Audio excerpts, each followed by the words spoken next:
Et bonjour à toutes et à tous et bienvenue dans ce 81e épisode du podcast des Ubélistes. Je suis ravi de vous retrouver. Ça y est, le mois de juin a commencé et les phases finales de top 14 sont là, en commençant par un huitième de finale ce week-end face à Clermont. Est-ce que t'es chaud, Yann? Ouais, franchement, c'est bon là.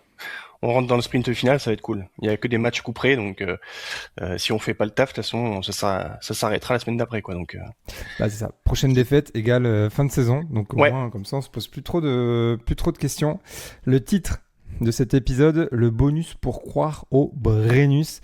Merci Adrien pour ce joli titre. On avait d'autres suggestions. Guillaume qui nous proposait Allô Maman Marbeau.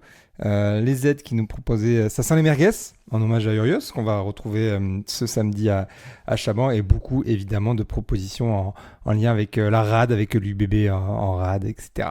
Pas de tipeur cette semaine. On vous rappelle que la cagnotte est toujours disponible dans la description et que ça nous aide évidemment beaucoup. On a dépassé les 20 000 écoutes sur les sons des UBBistes sur Spotify. Alors j'ai pas les chiffres des autres plateformes, mais c'est déjà pas mal. C'est les sons que vous entendez pour ceux qui écoutent sur Spotify, Deezer, etc. en jingle. Vous les avez pas sur YouTube. On arrive à une vingtaine de tubes pour l'été. Donc on compte sur vous pour faire le lobby en cas de victoire samedi soir pour passer les sons à la bodega, par exemple. Bon, voilà pour cette petite intro. On espère en tout cas que vous aimez bien ces sons-là et que vous les mettez à fond dans la voiture pour aller au boulot juste après le podcast, du coup. Et je vous propose qu'on passe de suite au résumé du match. Et ce dimanche à 16h30, une équipe un peu revisitée de l'UBB se rendait à Mayol pour défier le RCT et tenter de ramener de précieux points.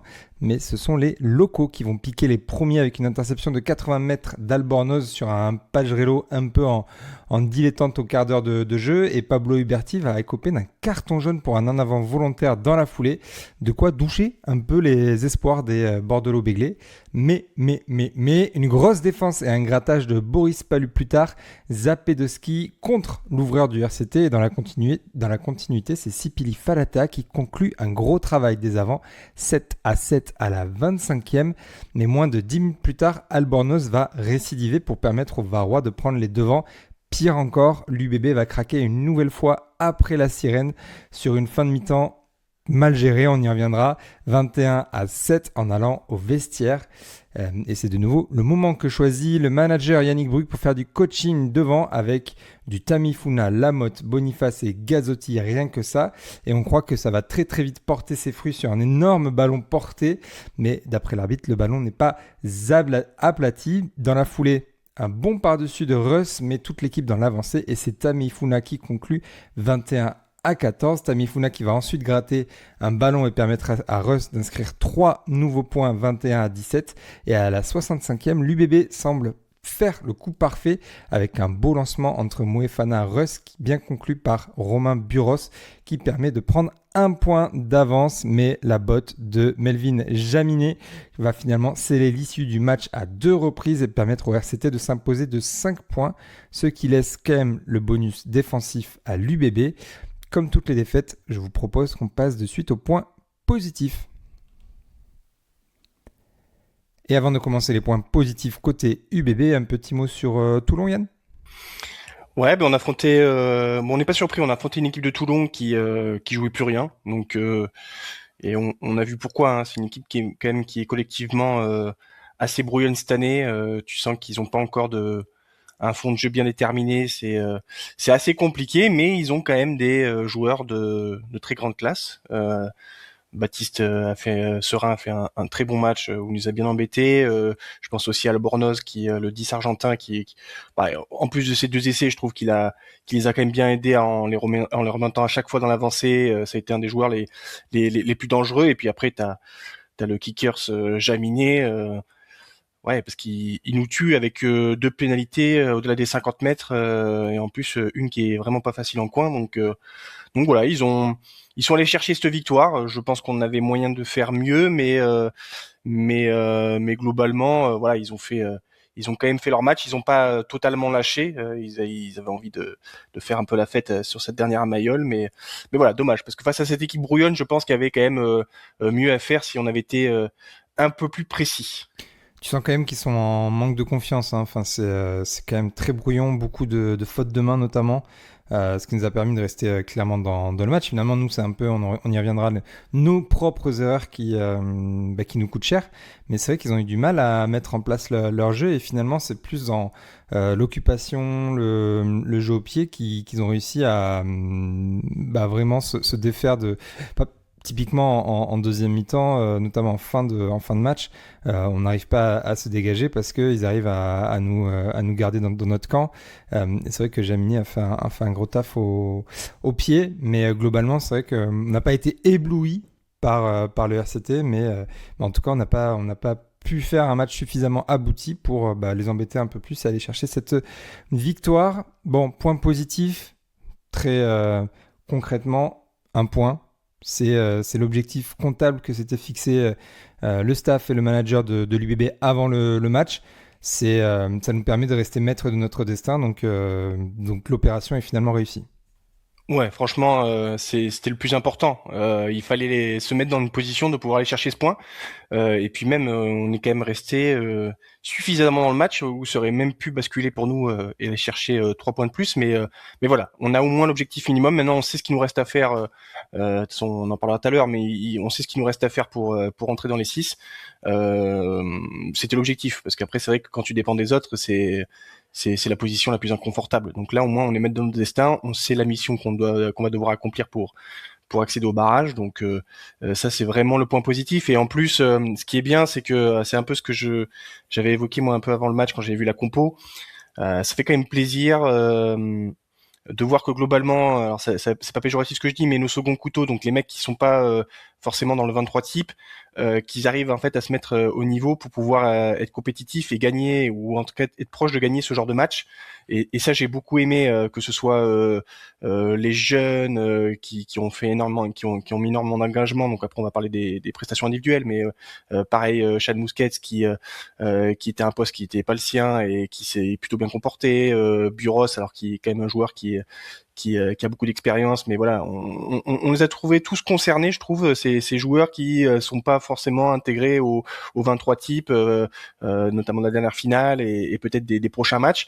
Et c'est extrêmement important parce que c'est vraiment notre principal objectif, notamment l'année prochaine, et il faut qu'on arrive à grandir là-dessus. C'est que ces mecs-là, en fait, arrivent à hausser leur niveau de jeu, notamment sur les matchs à l'extérieur, pour pouvoir permettre, en fait, d'aller chercher des points et nous faciliter, en fait, l'accès au top 2 et pouvoir être plus tranquille, en fait, sur certains matchs de doublons, sur certains matchs où on veut faire opposer des cadres. Enfin voilà, n'être pas toujours à la recherche de points. Et donc ça, je pense que le staff doit être plutôt content parce qu'on a fait quand même pas mal tourner, quoi. Donc t'as pu faire régénérer des mecs et en plus t'as été compétitif et t'as eu ton objectif de 1 point et t'aurais même pu aller chercher 4 points. Ouais, au-delà du bilan comptable, le gros point positif, c'est aussi que comme tu l'as dit, a opéré une large rotation. On a compté avant le match. Alors nous, la semaine dernière, on pensait qu'elle allait avoir une rotation un poil moins Ouais. large, qu'on allait avoir quand même une équipe un peu plus, j'allais dire compétitive, mais en tout cas avec plus de cadres. Là, il y avait que 4 titulaires de la finale qui étaient titulaires. 6 titulaires de la finale qui sont passés sur le banc et finalement du coup 8 changements dans le 23. Donc ce qui est beaucoup. On avait du Coleman, du Barlow, du Sadi, du Louis Bielbiaré, du Jalibert, du Penaud, du Verne Taillefer et Woki aussi, mais qui est blessé.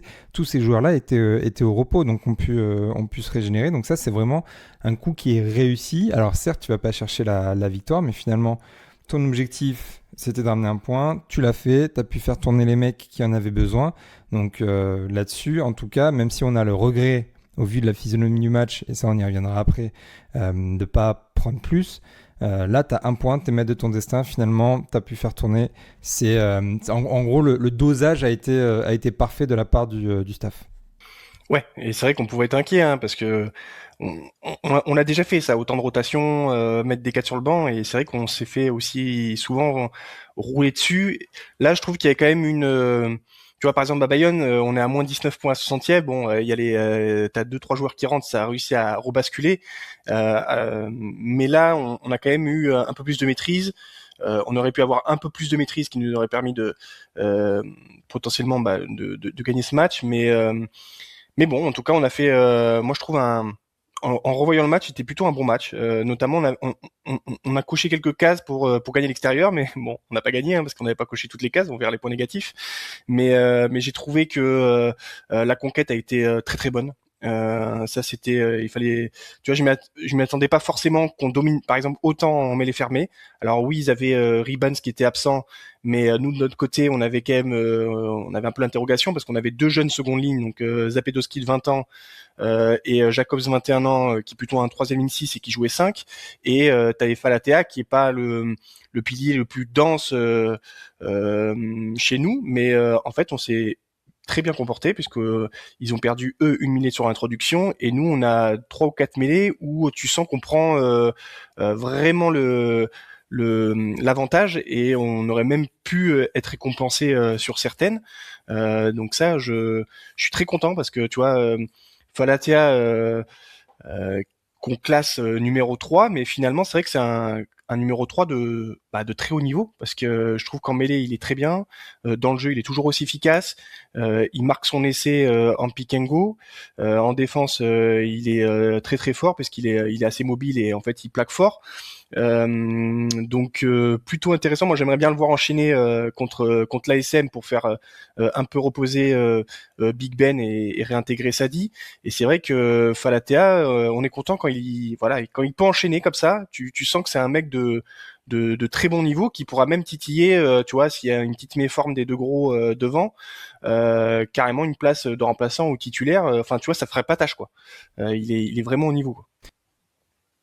Complètement, c'est vrai que tu as quand même 3 piliers droits de très très haut niveau, et en fait, s'il y en a un qui se pète, oui, évidemment, si on perd un Sadio ou un Tamifuna, c'est pas idéal, mais tu te dis que derrière, tu as Falatea qui peut largement faire le taf, et on l'a mentionné un petit peu la semaine passée, mais en novembre, c'est pas impossible que tu aies un Falatea qui soit appelé sur un groupe élargi à Marcoussis, parce que quand tu compares un droitier toulousain qui est un peu en bout de piste, c'est vrai que il fait pas tâche du tout et qu'il pourrait avoir sa place. Encore faut-il qu'il arrive à enchaîner, comme tu dis, qu'il soit épargné par les blessures, mais vraiment très très très très bon match effectivement de Falatea et tout le pack qui s'est très bien comporté. D'ailleurs, c'était un peu surprenant de voir qu'un Boris Palu du coup était décalé en troisième ligne et qu'on a préféré du coup mettre un Tian Jacobs qui lui joue plus souvent de troisième ligne en 5. Comment tu l'expliques ça? Alors moi, la seule raison, c'est que on veut pas se passer de Boris, parce qu'il fait tous les matchs, mais on veut quand même entre guillemets l'épargner sur des séquences en fait qui sont très compliquées et qui te bouffent de l'énergie, qui sont les mêlées. Mine de rien, le fait qu'il rebascule troisième ligne, et bien en fait ça lui permet en fait de moins rentrer dans des zones d'inconfort physique, parce qu'une mêlée c'est une horreur quoi. C'est-à-dire que tu sors d'une mêlée quand t'es dans le 5 de devant, t'es t'es rincé, t'as mal partout, parce qu'en fait t'es gagné pendant 3, 4, 5 secondes, en fait tu respires plus et en fait tu contractes comme un dingo, alors que en troisième ligne, alors effectivement tu vas plus bouger, tu vas plus plaquer probablement, même si c'est parfois pas le cas quand on voit Coleman, mais en tout cas t'as pas cette séquence de mêlée qui est quand même très très compliquée, et peut-être aussi parce que nous on ne sait pas, enfin moi je suis pas à l'entraînement, je suis pas Poux et donc je vois pas au quotidien, mais quand tu vois la domination qu'on a eue en mêlée, euh, notamment avec Jacobs qui est au cul de Falatea, est-ce que aussi il y a cette notion que Jacobs en fait, alors oui c'est un 6 parce que on le voit plutôt comme ça, mais il a quand même peut-être une puissance et avec l'attelage avec Zapedowski qui est suffisante et qui est même supérieure à Boris. Donc comme ça on l'épargne un peu sur ses phases de mêlée, et si ça se trouve en fait on a remarqué que Jacobs ça pousse sévère au cul de Falatea, et c'est ce qui a permis d'avoir cette très bonne mêlée. Donc je pense qu'il y a un peu des deux, il y a l'épargner physiquement et après plus pousser Jacobs qui est quand même surprenant. Franchement, les deux jeunes secondes lignes là, ils ont été partout. Zapedowski aussi, on peut signaler quoi, 20 ans, et c'est sa première titularisation. Franchement, il a bien plaqué. C'est un joueur qui est suffisamment aérien. Il me fait un contre. Il est pas loin de marquer un essai. Dommage que Poirot fasse l'en avant, parce que je pense il avait fait la différence. Il est souvent en soutien au ruck. Il faut juste qu'il arrive à s'acclimater un peu sur, mais ça c'est logique, hein, sur les touches défensives. Parfois il était un peu perdu. Tu sentais qu'il n'arrivait pas à sauver le bon bloc. Donc 2 fois Palu saute un peu tout seul et lui il est pas au soutien. Mais ça en fait c'est un peu de l'apprentissage. Et en plus 20 ans, on sait qu'il a une marche physique énorme. Donc là on a quand même probablement un sacré client. Donc c'est plutôt cool. Bah, c'est pas pour rien que le staff de l'équipe de France U20 l'avait déjà appelé dans un groupe élargi, même s'il est polonais, c'est que on garde quand même un œil là-dessus. Il y a du gros potentiel, donc Zapedowski, c'est très prometteur pour la saison prochaine. On rappelle que Gray est parti, qu'on va avoir Alex Moon de Bayonne qui va arriver en deuxième ligne, mais on commence à avoir une belle profondeur sur cette deuxième ligne, d'autant plus que Jacobs du coup est deuxième, troisième ligne, que Palu pareil. Enfin, on a de la polyvalence, Pierre Beauchaton aussi. On va avoir un peu de profondeur là-dessus, qui en plus est très jeune et va se développer physiquement. S'il mange à la même cantine qu'un Temo Mathieu ou un Nico de Porter, il va continuer à s'épaissir et franchement, c'est super intéressant d'avoir ces deux jeunes-là qui ont fait ce match-là, Tian Jacobs et Adam Zapedowski. Donc très très cool. Ça, pour le coup, c'était quelque chose qu'on avait envie de voir et ils nous ont vraiment pas déçus. Très peu de fautes de leur part, en tout C'est cas, ça, ouais. qui ont pas coûté grand chose. Donc vraiment un très bon match de cette paire-là. Donc très très bien. Autre jeune aussi, plus derrière qu'on attendait de voir parce qu'il joue à un poste qui est inhabituel pour lui. Lui qui est plutôt 15 ailier, et là on savait qu'il défendait bien, qu'il aimait le chocolat, et en plus avec ses appuis on voulait vraiment voir quels espaces il allait arriver à prendre. C'est Chad Mousquet.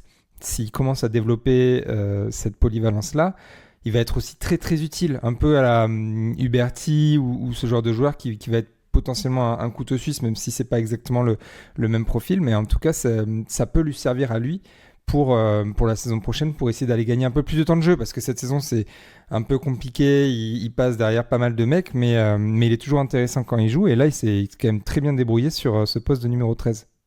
Ouais, si franchement, je pense que c'est hyper important pour lui parce que forcément, on a des joueurs de classe mondiale derrière, donc en fait, il faut que tu arrives à développer des compétences. Et la polyvalence, c'est une compétence incroyable parce que ça peut te permettre d'être sur le banc. Retière est très fort là-dessus quand le fait de pouvoir jouer 9 ailier et potentiellement 15. Si Mousquet il arrive à jouer 3 postes, donc ailier, deuxième centre et 15, tu vas pouvoir commencer à réfléchir à le mettre sur un banc de 23 et même après le mettre sur le terrain pour organiser des bancs un peu particuliers, des 7-1, des 6-2, parce que tu sais que tu as un mec qui peut jouer plusieurs postes, mais vraiment très content. Tu sens qu'il aime bien plaquer. Il a mis quelques cartouches, une sur Jaminet où il prend bien. J'ai aussi sur c'est Karabas, je crois. À un moment, il attrape bien bas et il arrive à le rebasculer. Plutôt intéressant. Ils ont réussi un peu à se trouver en plus avec la machine Yoram Moefana. Donc c'était plutôt bien. Bon, il a pas pu se récompenser sur son dribbling là où il pousse un peu trop loin, mais bon, ça fait partie des faits de jeu qui n'ont pas été dans notre sens avec des rebonds qui ont fait qu'on n'a pas pu marquer, mais ouais, très bon match. Mais tu vois, ça fait partie de ces mecs là, donc Falatea, Zapedowski, Jacobs, Mousquet, ouais, qui je trouve ont vraiment haussé leur niveau de jeu et ont été hyper agressifs en défense. Et c'est vrai qu'ils font un match très bon qui aurait pu nous permettre de gagner, quoi. Donc c'est bien. Franchement, il faut qu'ils continuent cette polyvalence et puis ça rassure le staff parce que tu sais que ce mec-là peut jouer 13 dans des matchs de haut niveau, donc c'est extrêmement intéressant, quoi.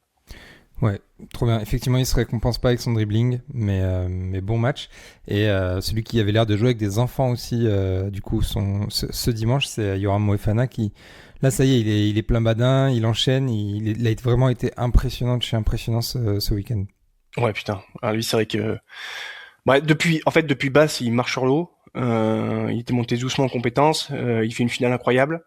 Et là, bon, il a tout fait, quoi. C'est-à-dire que l'impact physique qu'il met en défense, il a maîtrisé ce centre du terrain. Après, ce que j'adore, c'est que c'est pas juste un 12 bourrin, c'est qu'il arrive énormément à distribuer. C'est-à-dire que l'action où il fixe et qui il redonne à Hugo Reus qui après va chercher Romain Buros, et bien en fait il va me fixer quasiment 2 mecs et après Hugo a juste à fixer le 15 qui est monté sur l'avant-dernier joueur. Ouais, il est vraiment, vraiment, vraiment, vraiment impressionnant. Il se fait pénaliser une fois sur un plaquage sans ballon. Bon, c'est assez dur en direct. Euh, mais il fait un énorme match. Franchement, le Thuram comme ça, t'as envie de te dire, j'ai hâte que Nico revienne en forme pour les voir tous les deux, quoi. J'aurais aimé les voir d'ailleurs en équipe de France au Tour Destination avec cette forme-là, quoi. Ouais, mais bon, c'est vrai qu'ils ont pas été. Nico s'est blessé, Yoram a fait des matchs un peu ratés, mais c'est vrai que là, ça laisse un peu rêveur pour le mois de juin. Un qui aussi revient très bien, c'est Romain Buros. Vraiment dans les airs, il rassure. Enfin, je l'ai trouvé vraiment, vraiment bon. Il y a juste du coup ce 50-22 qu'il n'arrive pas à trouver, qui finit en ballon mort juste avant la mi-temps, qui ensuite du coup permet au RCT d'être dans notre camp et d'aller chercher cet essai avant la mi-temps, mais globalement que ce soit en l'air, que ce soit dans tous les compartiments du jeu, on retrouve le Romain Buros qu'on connaissait, et ça c'est vraiment très très cool, et ça va faire se poser des questions au staff pour ces phases finales. Ouais, carrément. Et en plus, ce que j'ai bien aimé aussi, c'est tu sentais qu'il avait envie de s'engager, tu vois. Il y a 2-3 fois, il va mettre des plaquages. À un moment, c'est sur Ferté, il arrive en travers, c'est lui qui le rattrape. À un moment, il se sacrifie sur Tuikovu, où il le prend plein fer. Pareil, à un moment, il fait une montée en pointe sur Jaminet qui stoppe littéralement l'action à 5 mètres de la ligne. Donc ouais, il plaque gros aussi. Ouais. Alors pareil, c'est sur le troisième essai, mais c'est ça. C'est lui qui plaque gros, même s'il est déjà un peu plaqué par le cul. Mais ouais, non, il s'est vraiment engagé physiquement. Après, offensivement, c'était de mieux en mieux. Je trouve qu'on retrouve le Romain deuxième 10. Il a énormément distribué en mettant à un moment Imegazzuti dans l'intervalle qui permet d'avancer. Pareil, à un moment, il retrouve, je crois que c'est Mathieu, donc il arrive à le décaler. Donc ouais, et puis il marque son essai. Sur les ballons hauts, il a 3 duels aériens. Donc il y en a un qu'il perd, surtout que vous en fin de match et enfin en deuxième mi-temps. Et après, sinon, il y a un où il se le récupère tout seul. Et un autre où il va gêner Jaminet et c'est sur le dribbling de Mousquet et après il récupère le ballon et il arrive à faire jouer Mousquet qui malheureusement n'arrive pas à aplatir à temps. Donc ouais vraiment très content de son match, et comme tu le dis, ça va permettre de faire réfléchir le staff. Où est-ce qu'on met le super attaquant qui casse des défenseurs, Rayassi, ou un joueur, un 15 un peu plus classique, gestionnaire. Donc c'est bien parce que même tu peux adapter des philosophies suivant ton plan de jeu. Donc c'est plutôt une très bonne nouvelle, franchement. En parlant de plan de jeu, celui qui a plutôt bien animé le plan de jeu, c'est Hugo Reus qui a été plutôt rassurant. Moi, j'ai bien aimé dans l'animation. Tu vois, il amène ce petit par-dessus qui ensuite amène à l'essai de Tamifuna. Il tente des choses. Alors, il trouve pas une touche sur une pénalité. Ça, c'est dommage, mais finalement, ça coûte pas si cher parce que derrière, en fait, tu récupères le ballon et t'as Ben qui gratte et du coup, ça te rapporte 3 points. Il rate complètement une transformation, mais finalement dans le jeu, je trouve qu'il s'est plutôt bien engagé, plutôt bien donné. En défense, c'est pas parfait, mais tu vois, moi on en parlait du coup juste avant l'émission avec Dylan aussi sur WhatsApp. On avait ce petit débat sur le deuxième essai toulonnais, où Albornoz du coup fait un petit coup de pied derrière la défense, mais du coup lui se replace dans la ligne alors qu'il n'y a pas de couverture. Du coup moi je comprenais pas pourquoi il allait pas en couverture, mais il y avait une infériorité numérique sur l'aile, du coup il avait pas tellement le choix et qu'en fait on était juste dépassé. Mais du coup j'ai trouvé de plus en plus intéressant, et du coup c'est de bonne augure pour la suite. Ouais, parce que contrairement à Bayonne où j'ai trouvé que l'animation était, on avait vraiment galéré. Là, c'est vrai qu'effectivement, c'était plus fluide. Tu sens que ça y est, on commence à créer des automatismes, parce qu'après, c'est vrai, il faut pas oublier que il arrivait en cours de saison dans une équipe qui tourne extrêmement bien, avec un 10 qui le meilleur 10 du monde. Voilà. Bon, alors c'est facile de s'intégrer parce que ça gagne, donc ça c'est sûr. Vaut mieux être à l'UBB que jouer l'Access Match dans quelques semaines avec Perpignan, mais Mais par contre, il faut intégrer ce système et c'est pas forcément hyper évident parce qu'il est exigeant. Donc ouais, je l'ai trouvé vraiment propre et c'est vrai qu'il y a des séquences qui m'ont bien plu. Hein. L'essai de Buros, il est quand même il est vraiment bien senti. T'as le Moefana qui fixe le joueur et puis après lui il porte suffisamment le ballon pour que alors je sais plus si c'est Jamini ou tout que vous attaque l'avant-dernier joueur et comme ça il puisse délivrer une passe sautée pour Buros qui ensuite va marquer. Donc c'est plutôt intéressant. Le petit par-dessus aussi était bien vu. Donc ouais, vraiment content de son match. Après bon ouais, il rate cette transformation et cette pénalité. J'étais un peu en colère sur la pénalité. Effectivement après on marque 3 points, mais vu le carnage qu'on a fait sur le porté, notamment avec la rentrée de Big Ben, parce que ça aussi on va pouvoir en parler, mais ce molle porté de 25 mètres, bon, c'est bizarre qu'il n'y ait pas eu de faute, mais en tout cas, on sentait qu'on était ultra dominant sur cette phase-là. Donc tu peux te dire que s'il trouve cette touche dans les 22, si on arrive à capter le ballon, ça peut faire des mal. En tout cas, le Toulon aurait été un peu inquiet, quoi.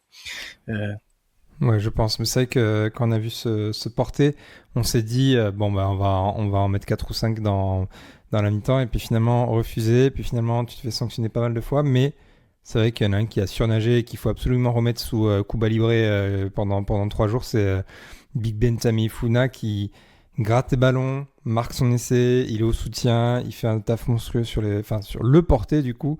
Donc, enfin, il est juste impressionnant quand on sait les festivités qu'il y a eu dans la semaine, même si en plus, enfin, à chaque fois on parle que de lui, mais je pense que c'est potentiellement pas le pire, parce que lui il doit plus encaisser qu'un Mousquet par exemple ou qu'un Retière, mais c'est vrai que là il a été très très très très bon.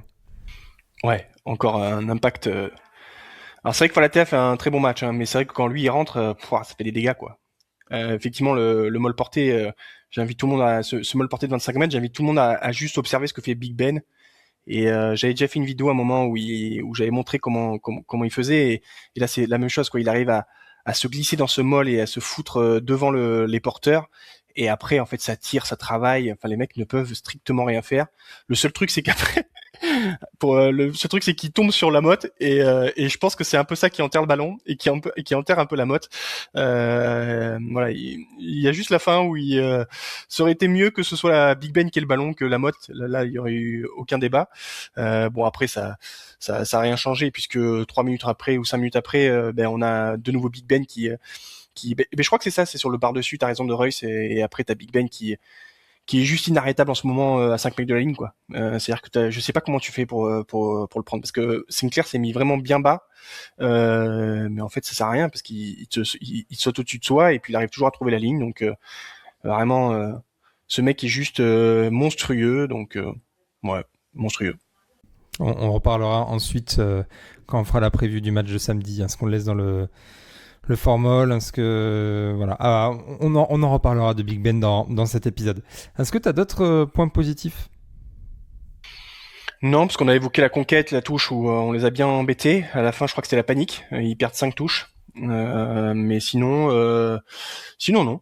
Voilà, on va Ouais, la touche, continuer. on savait pas trop ce que ça a donné sans Kamanoki. Bon, bah, on a quand même du Boris Palu qui est là. Ouais, Mathieu au moment, Zapedowski s'est trompé, il était pas au cul pour faire le bloc saut et il a sauté tout seul, il a rattrapé, quoi. Le mec est vraiment au-dessus sur ça. Voilà pour les points positifs. Je vous propose qu'on passe aux points négatifs parce qu'il y en a quand même quelques-uns. Et pour commencer les points négatifs, je vais commencer moi sur de l'extra sportif. On a vu des images des United bébés qui se faisaient virer par la sécurité de Mayol. Alors c'est une sécurité privée. Ils ont reçu le soutien d'ailleurs des Toulonnais, hein, des fils de Besagne, mais c'est pénible. Je crois qu'il y avait des problèmes de tambour ou le fait qu'ils soient debout dans la tribune. Bon, évidemment, soutien total aux United bébés qui font tous les déplacements, qui supportent notre équipe partout en Europe et en Afrique du Sud. Donc c'est pénible de voir ce genre d'image. Et puis on espère qu'ils ont quand même pu profiter du match et être en tribune. En tout cas, très très pénible. Et on espère que cette sécurité fera moins de zèle à l'avenir. Voilà pour la petite aparté extra sportive. premier point négatif, je pense que ça nous a coûté un peu le match. C'est ces erreurs, un peu cette. En fait, on a fait un très bon match. Je pense qu'on est resté quasiment 25 minutes sur les points positifs. Mais on a fait des erreurs qui nous ont coûté très cher. La première, c'est Martin Pagerello qui l'a fait. Il se fait intercepter par Albornoz. Il râle, il lève les bras. Du coup, il se replie pas. Et derrière, en fait, ça coûte très cher puisque tu as un essai de 81 mètres. D'ailleurs, Pagerello, il a joué 25 minutes. Très compliqué. Alors, douleur à l'aine d'après Christophe Lossuc. Vraiment une prestation en plus qui permet pas de faire souffler Max, donc là-dessus c'est vraiment dommage. Alors aucun doute que quand il sera bien remis et à 100% il nous fera du bien, mais c'est vrai que là sur les deux matchs qu'il a pu jouer depuis son retour de blessure, Max Lucu a dû rentrer à la mi-temps sur le match précédent, et là il doit rentrer à la 25e, et en plus de ça du coup il coûte cher avec cette interception, donc déjà cette première faute, cette première erreur on va dire, elle coûte déjà trop cher. Ouais, en plus c'est une double erreur parce qu'en fait alors effectivement il n'y a pas de parce que bon certains se posaient la question de savoir est-ce qu'il fallait pas un peu checker la vidéo, et en fait c'est tout court, hein, c'est Twikovu qui va déblayer au ruck, et en fait c'est notre joueur qui était au ruck qui tape le bras de Martin, et qui ensuite fait une passe à rebond, et donc après Albornoz passe au milieu et intercepte. Donc il y a deux erreurs, c'est que un, il gère pas son ruck quand il éjecte, parce que là il doit mieux tenir le ballon, et deux, surtout il lève les bras, et donc en fait il se jette pas sur le ballon qu'il a perdu, et donc ça permet en fait de prendre ce contre de 60 mètres, alors que finalement s'il râle pas, je pense qu'il peut clairement aller me toucher ce Albornoz et on prend pas cet essai, quoi. Après, s'il est vraiment en indélicatesse avec tu vois, son haine, c'est que je sais pas s'il peut trop le récupérer, quoi. Madoche aurait quand même pu le récupérer, lui. Après, ouais, mais bon, il a quand même le temps de râler, tu vois ce que je veux dire. Si même si t'es lent, tu vois, au lieu de lever le bras et de crier, déjà si tu fais un ou deux pas, est-ce que ça force pas Albornoz à faire un autre geste? En fait, c'est ça, sans faire un énorme sprint, parce qu'après il aurait pas rattrapé sur la course, mais là c'est deux trois pas, je pense que ça peut éviter qu'il passe juste tout droit, quoi. Et après effectivement Madoche qui est un peu en difficulté depuis qu'il est revenu. Chez nous, il apporte pas ce qu'on aimerait, je pense qu'il apporte. C'est vrai alors je sais pas s'il est en délicatesse physique ou quoi, mais tu sens qu'il a un peu moins de canne qu'il avait auparavant, et notamment quand il était chez nous. Et là il s'est fait aussi déposer. Mais en tout cas, ouais, Martin, pour moi c'est une double erreur et ça coûte un peu cher parce que c'est 7 points. Mais après c'était Ouais. pas la seule erreur du match, hein. Non, on a tout l'épisode. Non, mais d'ailleurs, juste pour revenir sur Madoche, c'est vrai qu'on l'a pas vu. Non, non. C'est problématique. Alors oui, t'es lié, ça arrive que t'es une demi-heure sans que tu touches la gonfle. Là, je sais même pas s'il a touché un ballon. Enfin, c'est quand même très problématique. J'ai juste, moi, la seule image que j'ai de lui, c'est le duel aérien qu'il perd, qui amène ensuite au deuxième essai toulonnais, puisqu'après c'est JB Gros qui récupère le ballon et ils sont dans l'avancée, et puis derrière c'est Albornoz qui fait son petit coup de pied. Mais enfin, il doit peut-être se proposer un peu plus dans le cœur du jeu, un peu comme peut faire un Loulou, mais là, il a rien apporté sur ce match, quoi. C'est quand même problématique. Ouais, et alors que tu vois, Pablo a été quand même beaucoup plus actif sur l'autre aile, notamment même offensivement. Donc ouais, c'est vrai, c'est un petit mystère. Donc après, ouais, ça explique aussi pourquoi aussi. Je pense que le staff, alors il y a peut-être une histoire de salarié cap, mais qu'on laisse partir en fait, entre guillemets, ça peut s'expliquer. Et surtout qu'il y a deux jeunes qui vont arriver avec un gros potentiel. Donc ouais, c'est bon, ça arrive, c'est un retour un peu compliqué. Il n'a pas retrouvé le niveau qu'il avait avant. Peut-être aussi, voilà, il y a peut-être aussi physiquement, c'est pas impossible. Un mec qui a pas fait de préparation, des athlètes comme ça, qui a très peu joué cette année, c'est peut-être un poil compliqué pour lui. C'est ce qu'on l'a vu, qu'il était quand même bien strappé au genou. Donc, est-ce qu'il a pas aussi des petites gènes qui lui permettent pas d'être aussi performant, surtout pour un joueur qui c'est un sprinter, quoi, c'est un athlète, donc un petit pépin, ça peut vraiment altérer assez rapidement son niveau. Il peut pas compenser par un cuir rugby énorme, une technique énorme. C'est quand même un joueur extrêmement véloce et rapide, donc il y a peut-être une explication aussi physique, mais bon. Non, mais ça permet quand même mieux de comprendre aussi pourquoi il est peu aligné. C'est vrai qu'à chaque fois qu'on a des compositions sans Madoche, on voit des commentaires, mais pourquoi on l'a fait revenir, pourquoi il est pas là alors qu'il est bon. Il est peut-être aussi physiquement pas à 100%. Et je vais aller maintenant sur la deuxième erreur qui coûte très cher. Et celle-là, vraiment, j'ai pas compris. Et pour le coup, je trouve que sur ce genre de moment, il y a quand même pas mal de situations qu'on gère mal. Et quand je dis ce genre de moment, je parle de la mêlée à 20 secondes ou 30 secondes de la sirène de la première mi-temps, où Temo Mathieu va faire un premier point de fixation. Là, il reste une quinzaine de secondes. On est dans nos 5 mètres, donc c'est forcément, on est sous pression. D'ailleurs, Mathieu, il est clairement sous pression et on galère à tenir le ruck, mais on le tient. Et Maxime Lucu, et bah du coup ça me fait chier de dire du mal en tout cas de sa prestation, bah, va aller chercher une petite touche en plus. Et pour le coup, j'ai trouvé son jeu au pied sur ce match pas dingo. Notamment en deuxième mi-temps aussi où on n'arrive pas à se dégager et il nous fait que nous trouver des petites touches. Et là du coup, il rend un ballon à 12 secondes de la fin de la mi-temps au 22 mètres de l'UBB, il le rend au RCT et ça aboutit du coup sur le troisième essai toulonnais. Pourquoi ne pas avoir fait un point de fixation de plus, 2 points de fixation de plus, pour juste faire égrener le chrono et de toute façon, le risque que tu le prennes là ou ensuite sur une touche dans tes 22 mètres, bah finalement, vaut mieux essayer de garder le ballon plutôt que de le rendre, parce que si tu le rends, bah, tu es sûr et certain qu'ils vont avoir une balle pour te mettre KO, là où si tu essaies de le conserver, bah, tu n'es pas à l'abri de pouvoir te dégager. Non, ça fait partie des points où on a fait une erreur. Alors, je sais pas si euh,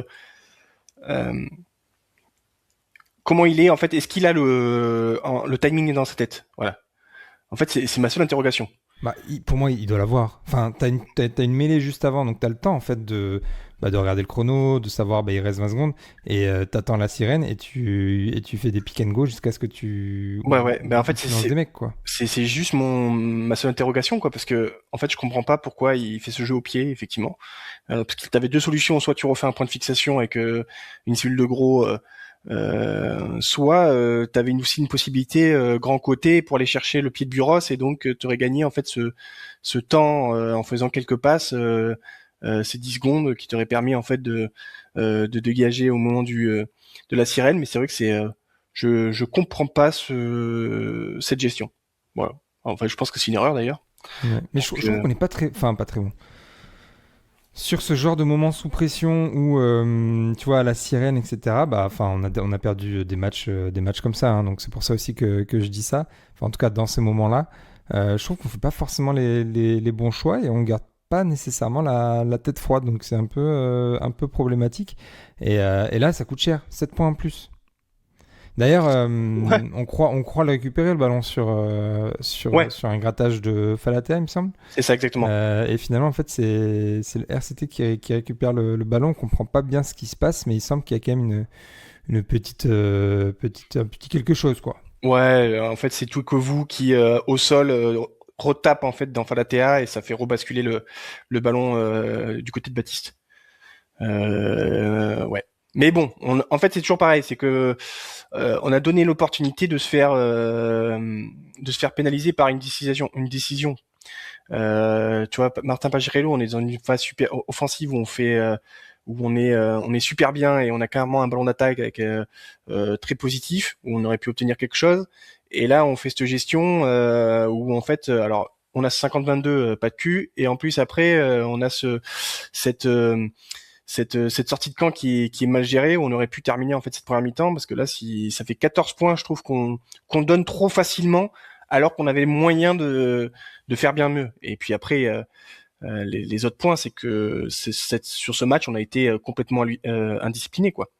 On finit à 12 pénalités. Alors effectivement, parfois, il y a des zones où c'était un peu Marbeau était un peu tatillon, mais quand on a un arbitre tatillon, il faut aussi s'acclimater, quoi, ou s'adapter. C'est-à-dire que il fallait pas mettre les mains si il y a le moindre joueur qui est dans la zone des rucks.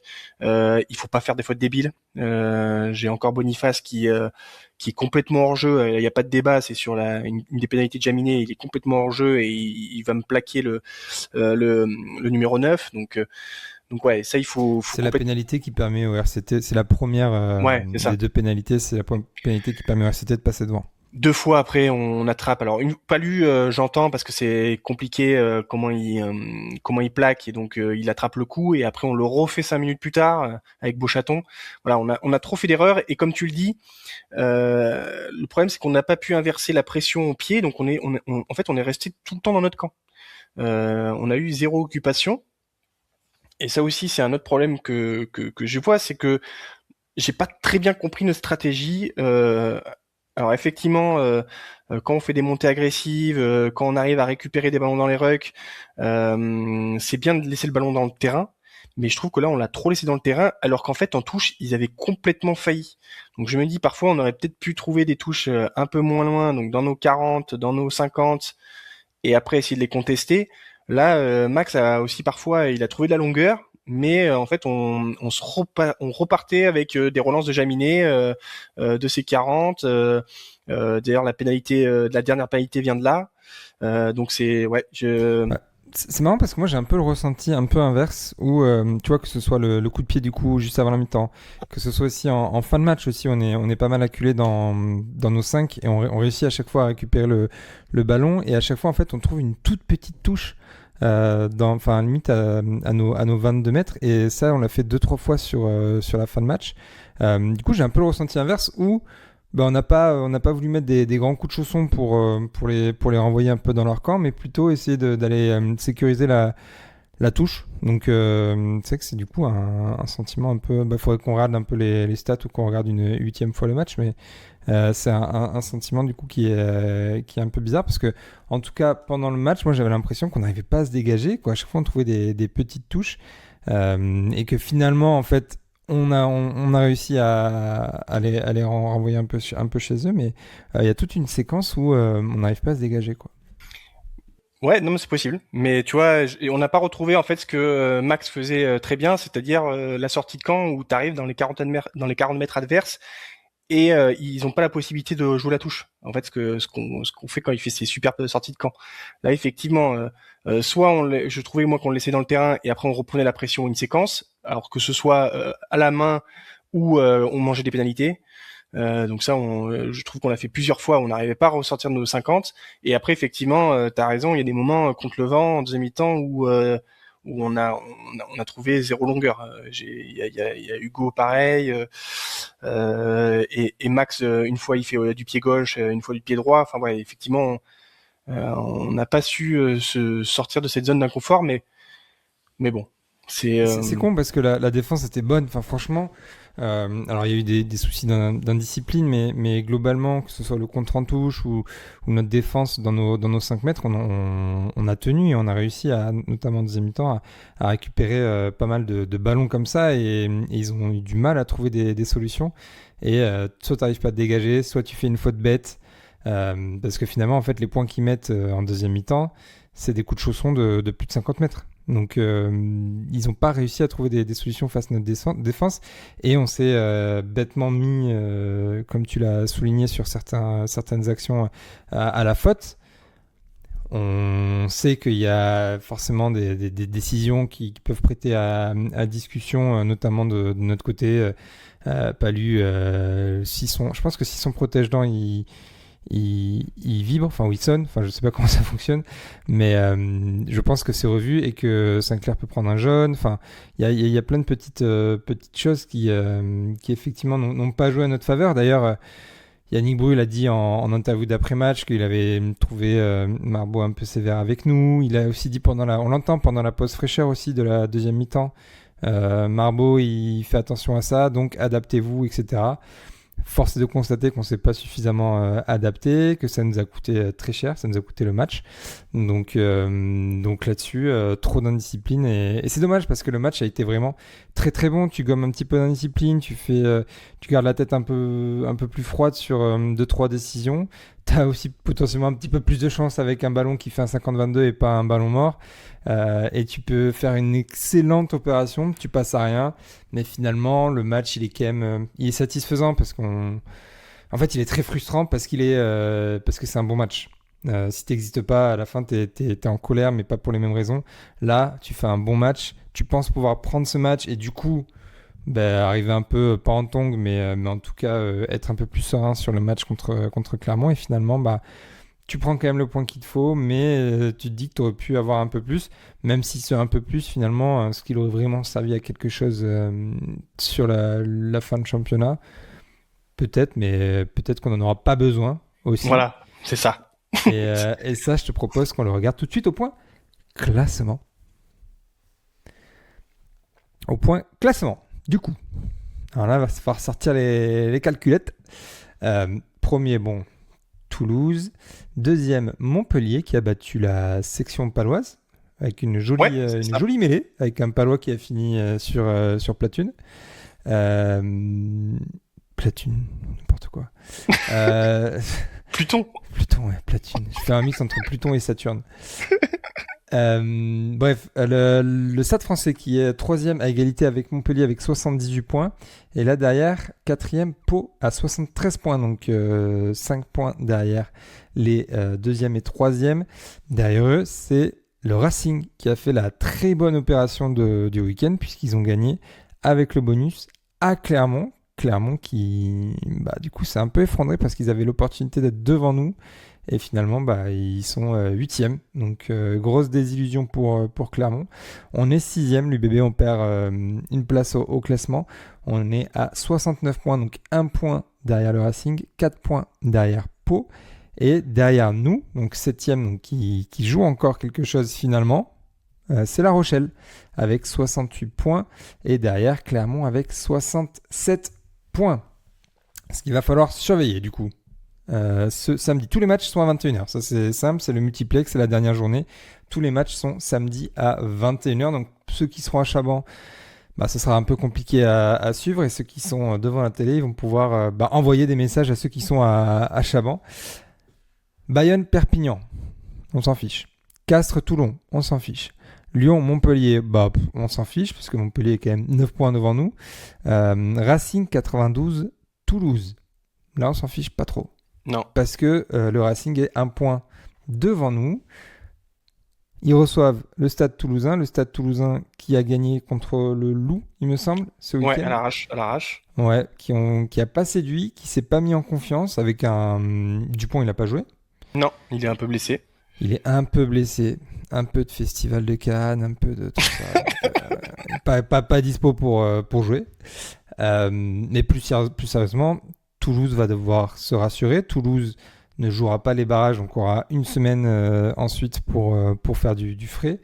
Je vois pas un monde où le Stade Toulousain envoie les crabos au Racing. Je pense que ça va essayer de se rassurer et envoyer une équipe très très compétitive au Racing. Je sais pas ce que tu en penses, mais pour le coup, je pense que le Racing va devoir batailler pour gagner contre Toulouse. Il y a deux philosophies en fait. C'est soit tu préserves tes cadres parce que tu as peur de faire jouer tes cadres sur du terrain synthétique. Mais par contre, si tu fais ça, ça veut dire qu'il y a des mecs comme Dupont, où ça va faire un mois, peut-être un mois et demi, où qu'ils auront pas joué au rugby, quoi. Parce que la dernière fois, c'était à Marseille le 9 mai. Donc la demi-finale, ce sera dans 3 semaines. Donc ouais, ça va faire quand même beaucoup sans jouer au rugby. Alors, s'ils font ça, je pense que nous, il faut absolument qu'on vise la demi-finale contre eux. Parce que je pense qu'il y aura un écart. Je sais pas si on va pouvoir la viser, mais moi, de toute façon, ça fait 6 mois que je me dis, il faut que Toulouse, on les prenne en demi. Mais là, d'autant plus. C'est vrai que s'ils font ça, il faut, je sais pas par quel moyen, mais il faut absolument que ça s'arrive parce que ils seront morts physiquement en fait. Enfin, ils seront pas dans une dynamique. Ils sortiront effectivement de plusieurs semaines sans jouer, en tout cas Dupont, mais ceci est valable pour les 4 qui sont pas en confiance. Enfin, en fait, s'ils gagnent leur demi-finale, derrière, ils auront la fraîcheur pour eux, ils auront la confiance pour eux. C'est ça. Alors que là, si tu les prends en demi, bah, ils sont ni en confiance, parce que, en fait, nous, on sait que la stratégie de Thibaut Giroud, notamment, c'est de faire un gros match avant un gros match. S'ils n'ont pas ce gros match avant la demi, bah, potentiellement, ils vont pouvoir commencer à tirer la langue un peu à l'heure de jeu ou même un peu avant. Et là, tu vas pouvoir renvoyer un gros banc. Et je pense effectivement que... Alors, c'est jamais bien de prendre le Stade Toulousain, mais c'est le meilleur moment. Mais en plus, je sais même pas. Enfin, je pense que ça fait depuis. Ouais, ça doit faire depuis Toulon. Donc 9 mecs qui sont pas alignés leur équipe type, quoi. À chaque fois, il y a un peu de rotation. Parfois, c'est des mixtes. Mais enfin, ça commence à faire énorme, quoi. Donc c'est-à-dire qu'en plus c'est pas le Stade Toulousain du début de saison qui était hyper huilé où c'était propre. Là tu sens qu'il y a quand même un manque de repères collectifs, hein. On l'a vu contre nous, hein, forcément quand on les a secoués, tu sentais qu'il y avait quand même les mecs se trouvaient moins. Ramos était un peu en difficulté. Heureusement qu'il y avait Ntama qui marchait un peu sur l'eau, mais il était un peu moins présent. Donc effectivement je moi, je comprendrais pas. Enfin, en tout cas, enfin, je serais même content, hein. Et l'idéal, c'est que le Racing gagne que 4 points terrain à 0, mais pour que nous on aille chercher nos 5 points. Mais en tout cas, ouais, On va se faire un petit scénario après. Ouais, mais je comprendrais pas la stratégie. Effectivement, oui, tu protèges tes cadres, mais ce serait vraiment une catastrophe de pas avoir. Enfin, d'avoir 0 minute de temps de jeu en autant de temps, quoi. Ce serait incompréhensible pour moi. Bon, à suivre, de toute façon, toutes les compos seront vendredi à 18h. Hein. Là, il n'y a pas de... Ouais. Il n'y a pas à réfléchir, c'est vendredi 18h pour avoir les compos. Autre match qui va nous intéresser... Alors, il nous intéresse, mais plus pour savoir en fait qui on pourrait affronter en barrage, ce sera Pau-Montauban. Bon, après, on n'a pas trop de doutes quand même sur ce match. Pas trop de doutes, ouais. Attention. Non.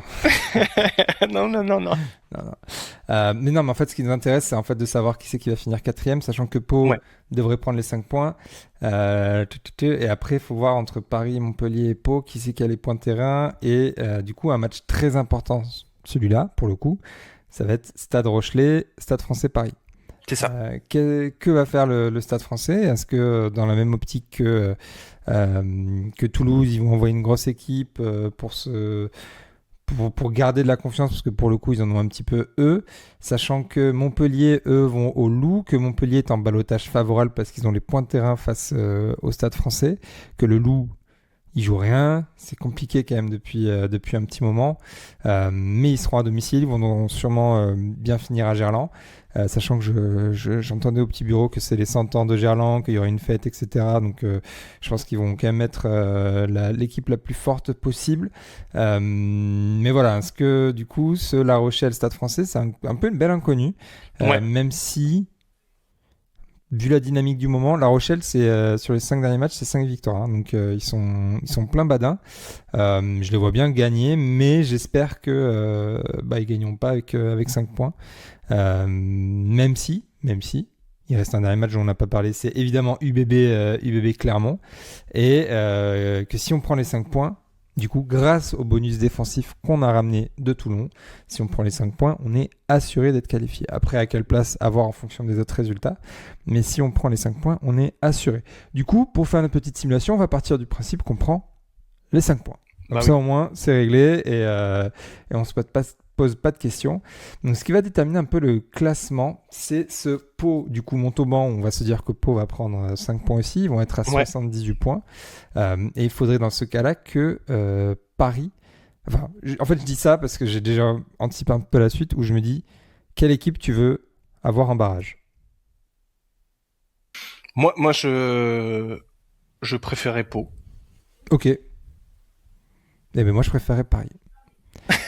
Même si on rappelle que ce soit Montpellier, Paris ou Pau, on n'a jamais gagné contre eux cette saison. Ouais. Donc ça, au moins, c'est simple. Le Racing, on a gagné à Chaban. Mais Pau, Paris et Montpellier, on n'a jamais gagné contre eux. Moi, je préférais Paris pour une raison qui est assez simple. c'est que je pense que si on va à Jambouin, on aura beaucoup, beaucoup de Bordelais à Jambouin. Que ça va être plus facile en gros de diminuer l'impact du match à domicile si on joue à Jambouin versus au Hameau. C'est un peu la seule raison. Et Pau nous ont fait quand même très mal à chaque fois. Sur la dynamique, Paris a l'air un peu mieux. Mais après, pas tellement. De toute façon, où que tu ailles, ce sera très dur. Et où que tu ailles, tu peux gagner. Tu peux gagner. Voilà, c'est ça. Parce que on a quand même confiance en notre équipe qui est juste championne d'Europe là sur les semaines qui viennent de passer. Donc ouais, toi tu préférais Pau. Ouais, parce que en fait, j'aime bien leur jeu. Je pense que devant, on peut les dominer. Donc, ça peut être un match sympa. Et puis en plus, mais effectivement, les deux mirés. Hein. Je pense que les deux, on a les moyens d'aller gagner, parce que l'avantage qu'on a sur ces deux équipes, alors encore plus Pau, c'est que c'est une équipe qui n'a jamais connu de phase finale. Donc, ça va être la première fois qu'ils jouent un match couperé. D'ailleurs, je pense que pour moi, c'est une erreur de Piccheroni de ne pas avoir joué la Champions Cup. Alors, sans la jouer à fond et mettre toute son équipe, mais au moins pour aller goûter à un match de huitième ou de quart de finale. Parce que pour moi, nous, on a commencé à devenir performants parce que on perd ce quart au Queens, contre les Queens. On prend cette branlée en finale. On a commencé en fait à goûter à ces matchs de phase finale et à comment les gérer. Et maintenant, on sait comment les gagner. Et donc, je pense que ça va être tout nouveau pour eux, surtout si ça commence mal pour eux. Tu vois, si on arrive à attaquer suffisamment bien, je pense qu'on peut suffisamment les perturber. Paris, mine de rien, en a connu quelques-unes, hein, des matchs de barrage et des demi-finales. Mais voilà. En tout cas, je pense qu'on a un avantage considérable sur ces deux équipes. Alors bien sûr, c'est compensé par le fait qu'on sera à l'extérieur, mais on a joué des matchs de phase finale. Tu vois, ça me fait penser un peu au La Rochelle. Alors, ça fait quelques années, hein, mais qui était passé par les barrages, qui était un peu qualifié à l'arrache. Je crois que c'est l'année où on était d'ailleurs au Matmut, où on gagne le Stade Français, où ils vont éclater Toulon à Mayol, parce qu'en fait ils avaient l'habitude de ces moments-là et c'était les premières phases finales de Toulon. Tu voyais une équipe qui était vraiment qui connaissait ce moment-là, quoi, et qui les avait vraiment ultra dominés. Et d'ailleurs après ils étaient pas loin de faire un coup au Matmut contre le Stade Toulousain. Mais voilà, je pense que c'est le petit avantage qu'on a, qui est quand même pour moi un avantage significatif sur ces deux équipes-là, c'est cette force en fait de l'habitude des phases finales. D'ailleurs, c'est pour ça que La Rochelle, mine de rien, ils ont quelques joueurs aussi qui maîtrisent ça. Ouais, ils connaissent un petit peu, ouais. Concernant le match Racing-Toulouse, alors, si on se dit que le Stade Toulousain, on préfère, même si ça garantit rien, le prendre directement en demi, il faut finir 5e ou 4e. Et le deuxième jouera le vainqueur du match du 3e contre le 6e. Ce qui veut dire que l'idéal serait que le Racing gagne sans bonus offensif, que nous on gagne avec le bonus offensif, comme ça on est égalité avec le Racing, et si on est égalité avec le Racing, on est devant eux au point de terrain. C'est la seule équipe. Hein ? C'est la seule équipe où on peut faire ça. C'est la seule, parce que c'est vrai qu'après ça marche pas. La Rochelle ça marche pas par exemple, si on a le même nombre de points que la Rochelle, ciao bambino. Et qu'en plus ça permettrait d'avoir un Stade Toulousain qui doute, etc., qui fait pas le plein de confiance s'ils perdent contre le Racing, donc ce serait un peu tout bénef. Mais ce qui est possible en plus, hein, que le Racing gagne contre Toulouse à domicile, mais sans bonus de préférence. Comme ça, nous on serait 5e et on joue effectivement soit le Stade Français, soit Pau. À moins que Montpellier perde à Lyon. Parce qu'après, je sais pas les points terrain qu'il y a entre. Oui, je pense que c'est Stade Français qui est devant. Stade Français est derrière Montpellier déjà. Ouais, ça c'est sûr, mais je pense qu'ils sont devant Pau parce que de mémoire, ils avaient pris un bonus défensif, je crois, à Pau. C'est pas ça. Et après, ils avaient gagné chez eux. Il faudrait que je regarde. De toute façon, après, il y a plein de cas de figure. À retenir quand même, si on gagne avec les 5 points, le bonus offensif, on est qualifié en phase finale. Et puis après, advienne que pourra. Et de toute façon, il restera 3 matchs à gagner. Sinon, c'est retour à la maison. et on se contentera de la Champions Cup, ce qui est déjà pas mal. Mais bon, si on peut avoir une saison juste mythique ou légendaire, plutôt que juste une saison réussie parce qu'on a ramené un trophée, ce serait quand même mieux, quoi. Du coup, c'est Pau qui a le plus de points terrain. Donc s'ils font le point de bonus contre Montauban, ce sera Pau qui sera devant le Stade Français.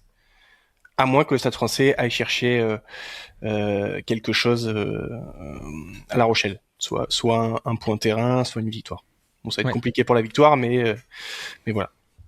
Ouais, victoire, ça nous arrange pas nécessairement en plus, parce que de toute façon, il faut qu'on gagne contre Clermont. Oui.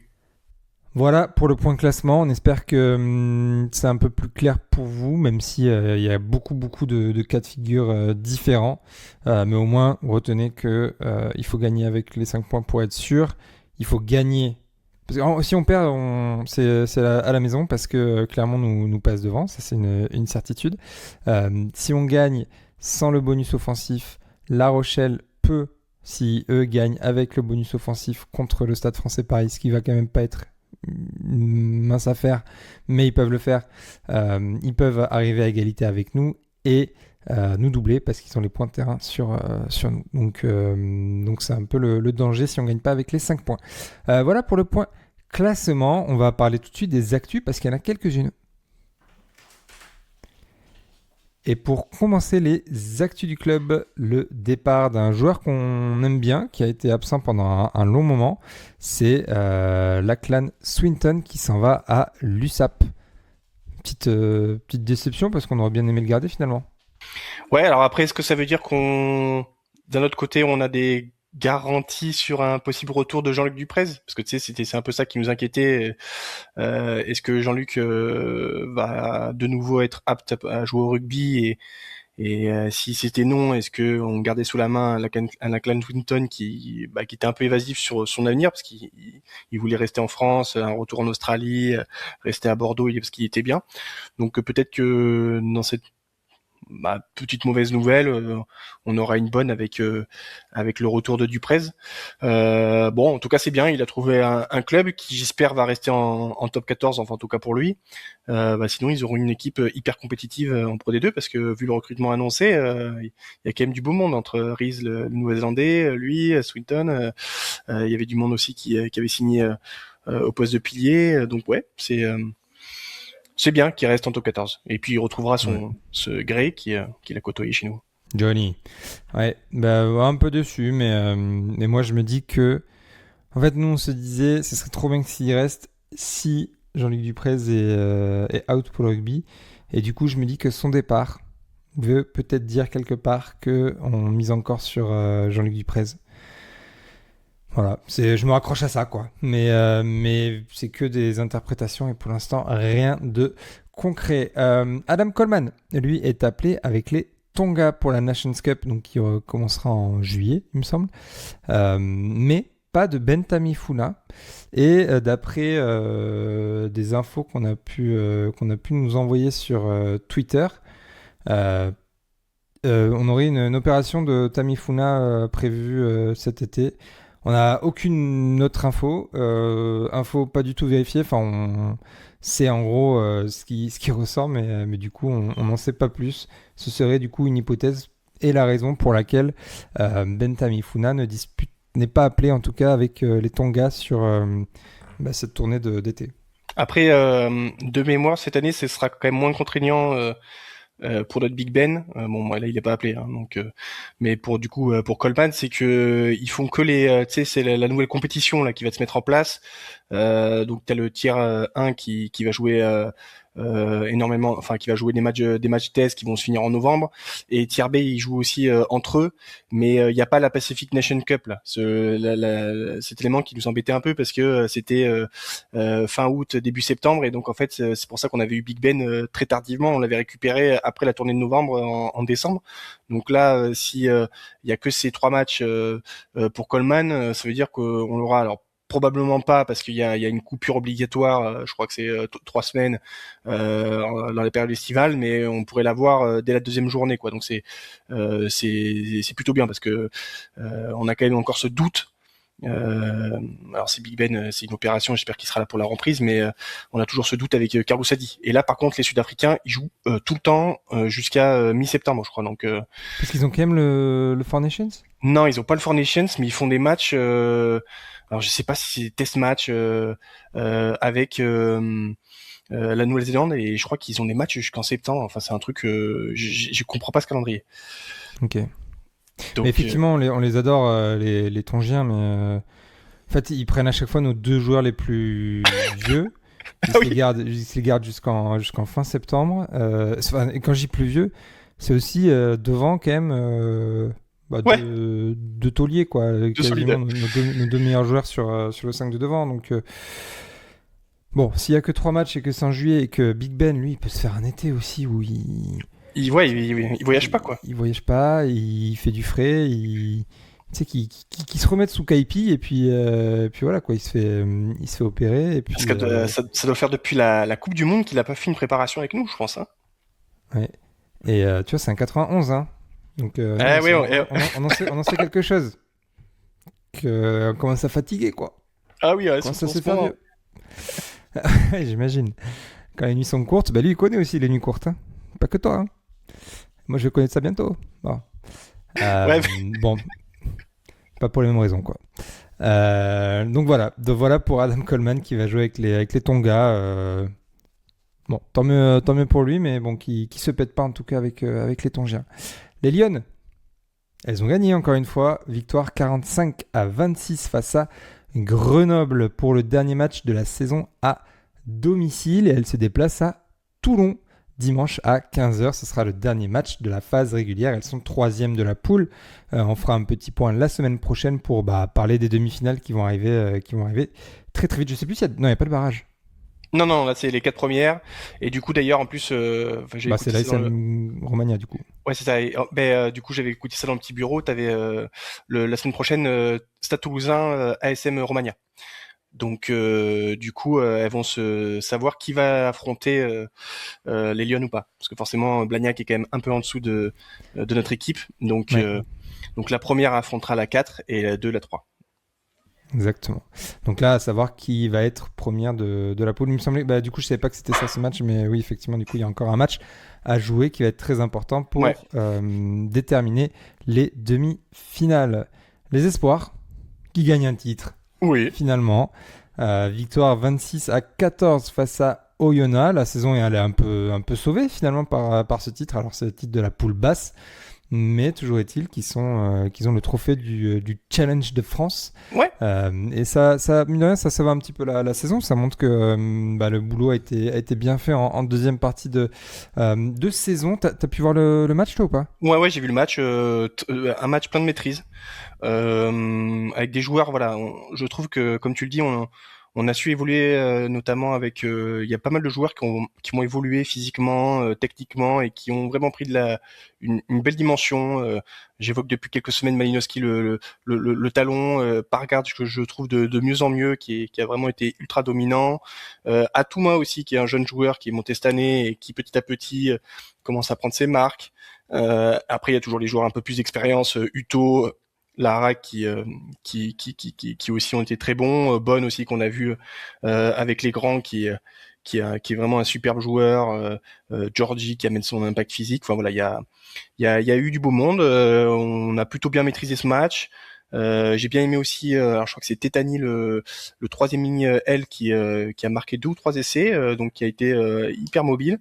Voilà, on a fait un très bon match, et donc ça fait 2 titres en 2 ans. Alors c'est pas un titre majeur, mais ça fait quand même un titre de plus pour les espoirs, donc c'est plutôt encourageant, et je pense qu'on construit des bases pour l'année prochaine, parce qu'il y a pas mal de mecs qui vont enchaîner, Atouma, Malinowski, on va voir les jeunes qui montent, Favreau, Saïd, enfin voilà, je pense qu'il y a un groupe de qualité qui va se construire l'année prochaine, avec Zapedoski qui va faire la navette entre les grands et eux. On va peut-être revoir aussi du Pisayen qui va peut-être faire une saison complète. Enfin voilà, donc c'est plutôt encourageant pour l'année prochaine. Ouais, c'est très positif. On a Uto aussi qu'on risque de revoir encore un peu avec les C'est ça, espoirs. ouais. Sachant Les- qu'un Larag lui est prêté à Béziers, qu'un Bissu Ouais, lui est prêté à Provence. D'ailleurs, On sent aussi qu'il y a un peu, et peut-être que c'est ce début de saison aussi un peu manqué qui force un peu ça, en tout cas une réflexion de l'UBB dans son ensemble. Comment exploiter au mieux ce centre de formation. On a vu que cette année, c'était pas forcément évident d'aller chercher des résultats. Et Yannick Bru nous l'a dit quand il est passé dans le podcast. C'est pas idéal pour un joueur pour se développer ce format espoir parce que tu as des longues coupures, parce que finalement le niveau aussi il est moins élevé que sur un championnat national par exemple, en fait un prêt en national ou même en Pro D2 quand tu joues régulièrement, mais en fait c'est l'idéal parce que tu enchaînes des blocs de 4 matchs, une pause, 4 matchs, une pause, et que ça c'est vraiment parfait pour s'aguerrir et se développer. Et que du coup, on se demande si on va pas avoir plus de prêts que ça à l'avenir. Et on voit aussi que dans l'organigramme, il va y avoir des changements. Alors, je sais pas si toi tu as un peu plus d'infos, mais on sait que côté staff des espoirs, ça va bouger pour la saison prochaine. Les raisons, c'est probablement l'envie d'un renouveau, ou en tout cas de faire les choses différemment pour préparer au mieux en fait ces joueurs sur lesquels on va de plus en plus compter à l'avenir. Ouais, du coup, ouais, c'est vrai qu'il y a, je sais qu'il va y avoir le départ de Richard Darrobic qu'on avait reçu ici chez Ubibist, l'entraîneur des trois quarts des espoirs, qui va nous quitter. Et puis il y a donc qui a fait un super travail ces dernières années avec ce groupe-là. Et puis après, il va y avoir deux arrivées, de deux joueurs anciens du SABBG. Donc ça, c'est plutôt intéressant puisque c'est deux mecs qui connaissent le club et qui ont même joué à l'UBB. Surtout un et l'autre c'était chez les jeunes. Donc il y a Kevin Le Guen qui était un ancien talon qui est passé par le Racing, La Rochelle, Angoulême et chez nous également, et Maxi Sobus aussi, un numéro 9 qui a fait tous ces matchs au CABBG et puis qui a aussi joué en Pro D2 avec l'UBB et qui ensuite a fini sa carrière à Angoulême. Donc voilà, deux arrivées. Il est passé aussi par Mont-de-Marsan, je crois. Deux arrivées, qui vont un peu renouveler ce staff-là. Je pense qu'on aura toujours Garcia, à mon avis, et Marais qui vont encore continuer. Mais voilà, il y a un peu de renouveau, donc c'est bon, ça arrive. De toute façon, c'est. Sachant que si j'ai pas de bêtises, dans l'organigramme du centre de formation, je crois que c'est Jean-Baptiste Dubier aussi qui est monté en compétence, en tout cas en responsabilité, qui est maintenant un peu responsable du coup de ce pôle-là, du pôle espoir. Donc ça évolue et de toute façon, il faut essayer d'aller chercher le format, l'organigramme qui fonctionne le mieux possible. Oui, et puis après, ils vont amener leur expérience parce que c'est quand même deux anciens pros. Voilà, donc qui sont, je pense, compétents. Donc c'est cool aussi. Et puis c'est bien qu'on arrive à retrouver un peu ce culture SABBG. Enfin voilà, bon, le SABBG c'est l'Union Bordeaux-Bègles, hein, c'est le même club, c'est les jeunes, ils passent tous par là, donc c'est bien. Ouais, on aimerait trop recevoir soit Frédéric Garcia, soit Jean-Baptiste Dubier pour qu'on échange là-dessus, parce que je pense que ça peut être passionnant je pense qu'on n'est pas les seuls à s'intéresser aux jeunes avec voir à quoi va ressembler le futur de cette équipe. Donc ça peut être très très sympa de recevoir Jean-Baptiste Dubier ou Frédéric Garcia. Pourquoi pas aussi faire un épisode aussi pour présenter la cellule élite. Franchement, ça peut être très cool. Pourquoi pas aussi un épisode directement au Seva Campus aussi pour voir à quoi ça ressemble, faire découvrir le Seva, une journée type d'un espoir, comment ça fonctionne. Tu vois, un peu comme ce que fait un rugby physio avec ce qu'ils ont fait à Vannes ou à Castres, un peu en immersion avec reportage vidéo. Ça peut être pourquoi pas une idée pour continuer à développer un peu le contenu qu'on vous propose, à réfléchir, en tout cas à réfléchir aussi avec le club s'ils ont l'envie de faire ce genre de choses. C'est ça le plus dur, je pense. Nous on a l'envie en tout cas. Après, il faut avoir le temps. Et puis après, il faut avoir aussi que ça vienne aussi un petit peu du club. Voilà pour les actus du club. Je crois qu'on a fait à peu près le tour. Il y a un petit truc samedi, non ? Il me semble. Allez, oui, un gros match. Au prochain match. Et on en a déjà parlé évidemment. Ce samedi soir à 21h, l'UBB reçoit l'ASM Clermont, dernier match de championnat à domicile, ça c'est une certitude. L'occasion de présenter le trophée potentiellement aux supporters, l'occasion aussi de remercier les partants. Donc ça va être une belle fête, à condition de se qualifier, parce que sinon ça peut virer en autre boudin. Ouais. Clermont, ils ont pris une fessée, on l'a déjà dit, face au Racing à Clermont. Pour eux, c'est victoire obligatoire s'ils veulent espérer, même s'il n'y a pas tellement de scénarios. Enfin, Non, remarque, non, s'ils parce que gagnent, il suffit juste d'une défaite de La Rochelle. Hein. ouais, voilà. En fait, tout est C'est compliqué possible. c'est possible, mais c'est Mais ils vont compliqué. s'accrocher à ça de toute façon. Forcément, ouais. Mais c'est vrai que ça risque d'être très compliqué parce que là, t'as quand même pris eux, c'était leur 16e de finale, quoi. Tu vois, ils étaient prêts pour ce match et contre le Racing, ils se sont. En plus, tu vois, c'est pas une défaite. Où tu peux te remobiliser assez rapidement, c'est que tu t'es fait laminer. En fait, tu t'es passé à côté d'un match qui est un match extrêmement important où tu es tombé sur une équipe du Racing qui t'a cassé la gueule au milieu de terrain. Pourtant, tu avais des atouts qui étaient importants. Tu étais peut-être meilleur en mêlée, tu étais meilleur sur les molles portées, mais physiquement, t'as été complètement dominé et tu t'es écroulé hein, parce qu'ils mangent 6 essais quand même le Racing chez eux sur un match couperé comme ça. Donc je sais pas dans quel état d'esprit ils vont être. Forcément, tu prends quand même un coup sur la carafe, sachant qu'en plus tu sais que pour te qualifier, il va falloir compter sur un Stade Français qui va, je pense, envoyer une équipe mixte, parce qu'à mon avis, vu que le Montpellier se déplace au Loup et que eux ils ont pas des points de terrain sur Montpellier, je pense qu'ils vont faire opposer les cadres. Je suis même quasiment sûr, sachant qu'en fait on parle d'une équipe qui après 2 semaines sans match, ou voire 3 semaines sans match, ont envoyé quand même des espoirs au Racing pour un derby. Donc je les vois vraiment pas se batailler à La Rochelle. Donc est-ce qu'ils vont prendre un 4-0 ou un 5-0? Mais en tout cas, les chances pour le Clermont sont infimes pour moi. Donc voilà, c'est voir comment ils vont pouvoir réagir. Est-ce que Urios, qui lui aussi a pris un coup sur la carafe, parce que on l'a senti après l'interview, hein, il comprenait pas pourquoi il s'était écroulé. Donc il va essayer de se trouver des solutions. Pour moi, c'est assez simple. Ils sont écroulés parce que c'est un jeu. Bah, de toute façon, on l'a connu un peu le système Urios. C'est un jeu assez entre guillemets basique où si t'as pas la domination physique et les premières collisions, les plans de jeu que proposent Charrier et Urios ne permettent pas en fait de trouver d'autres solutions. Donc si t'arrives pas à gagner ce milieu de terrain, nous c'est ce qu'on arrivait formidablement à faire quand on avait Radradra. Si t'arrives pas à gagner ça, après en fait t'es tout le temps sur le reculoir et après il suffit qu'en face t'aies une équipe qui a quelques joueurs avec un peu de talent et du talent, Tuisova, Datuvi, qui ont vraiment mis la misère. Donc voilà. Donc à voir comment ils vont réagir, mais je pense qu'ils ont pris un gros coup sur la carafe. Là, c'est plutôt entre guillemets une bonne nouvelle pour nous, parce que je pense qu'il va falloir attaquer. Donc on aura même l'équipe type et il faudra accélérer dès le début du match pour essayer de leur mettre directement en fait des coups sur la tête, pour qu'ensuite ils puissent lâcher mentalement et qu'ils se disent en fait on est en vacances quoi, parce que là on est à Chaban, il y a 32 000 personnes qui poussent et eux ils nous mettent déjà un essai dans les 5 premières minutes. Il faut vraiment qu'on arrive à les tabasser sur ces 10 premières minutes. Ouais, ok. Le plan de jeu est validé. Concernant du coup la composition d'équipe, alors on l'a dit, on a mis quand même pas mal de monde, 8 joueurs il me semble, au repos, plus ou moins forcé après Leinster. Je pense qu'on va aligner, comme tu l'as dit, une équipe type, ou en tout cas, hors pépin physique, l'équipe la plus forte possible.